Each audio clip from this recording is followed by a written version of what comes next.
Hello and welcome. This is the iTrek LTE from electroflip.com. We're going to give you a brief tutorial on how to power up, power down, and just charge these units. So take a close look. You will see that there is a cellular, a GPS, and battery indicator on here. And the lights will illuminate just below. I'm going to do a quick status check. What does that mean? Just to find out, hey, is this thing on or is it off? Or does it have a dead battery? So there is a power button on the side, push button, and an SOS. We're going to push that power button just for a second. And it went quickly. We're going to zoom in and try to capture it now. We'll do it again. And you see one light in the center indicating that the unit is off. And it's either off or has a dead battery. I know that this unit has a charge. It was previously charged, but it could be indicating to you it has a dead battery or it is powered off. Hard to tell which one is which until you attempt to power it up. I'm going to do another status check, just 1 second push. Okay, and we know for sure, all right, this thing is off, or it has a dead battery. Let's find out if it has a dead battery. We're going to go ahead and try to power it up. We're going to hold the power button here for approximately 7 seconds. I like to go a little past. 1 1000, 2 1000, 3 1000, 4 1000, 5 1000, 6 1000, 7 1000, 8 1000. Then let go.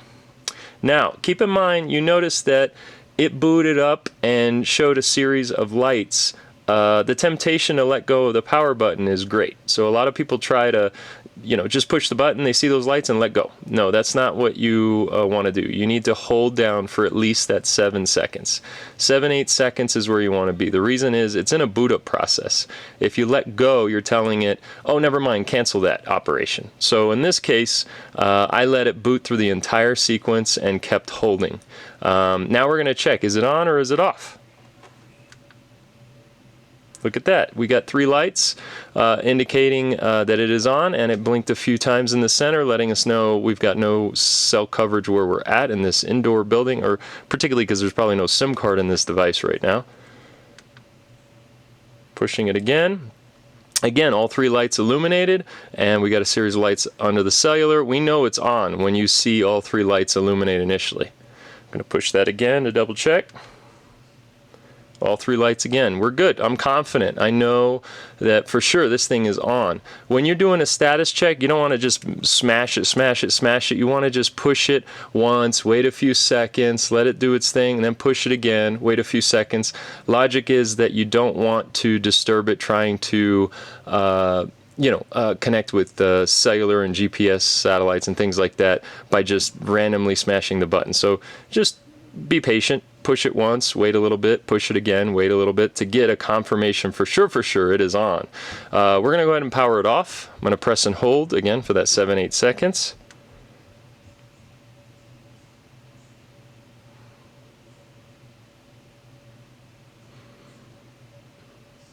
Okay, letting go. So you saw all 3 lights illuminate for a few seconds, kind of stay on and then power off. Pretty confident it's off now, but let's just say I need reassurance. So let's check with the status button. Look at that. So now the center light just blinks once. We know for sure, all right, it's off because there is only a single center light blinking. Now we know we can just store it and use it for another day. Now, to charge, how do we do that? Real simple.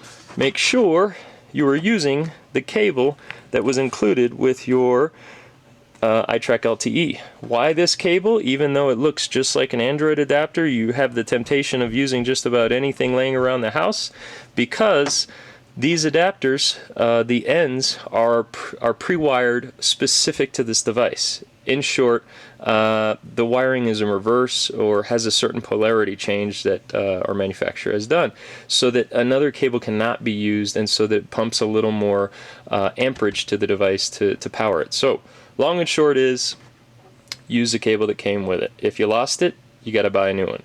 If you want to use another cable, you can. It'll look like it's charging. You'll find out painfully a day later when it has not charged anything that you still have no battery power. So highly advise use the cable that came with it.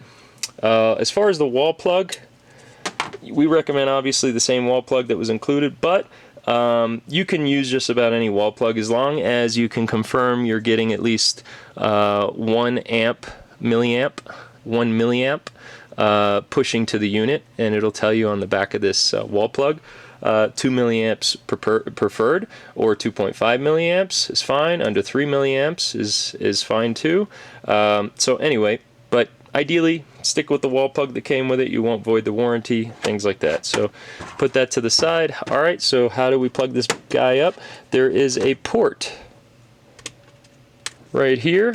Got a little waterproof cover to it. Just pick at it and you'll see this guy goes in nicely.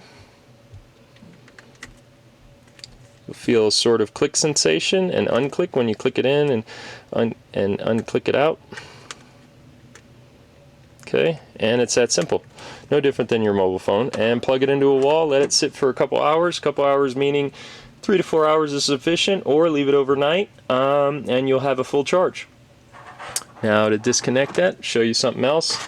Put this to the side. If you have and paid for the harness that is sold separate, it looks like this guy. These are industrial earth magnets here, and they're kind of meant to attach and stay attached for a very long time. So in short, you attach this guy, you got to be very careful with where you put it because it is very difficult to remove, and you definitely don't want to have your finger underneath of it or anything like that. Just be very careful with where you're placing it. Next, this is how you clip it. So say you've attached it to your vehicle, you simply clip it like so, and if you look closely here, it'll just lock right in. It's a very nice holster specifically designed for this unit. And to unclip, very simple, single finger release, pulls right out. We'll do that again. Clip.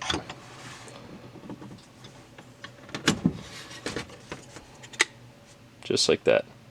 Now you might say, oh, well, that doesn't seem very secure. It is very secure. It is holding the ridge line of the unit, and without a human pushing up and down, it will not unclip when it is mounted, say, on the bumper of your vehicle or other. And that's how you attach the magnetic harness. All right, thank you for watching. You have questions, reach out. Take care.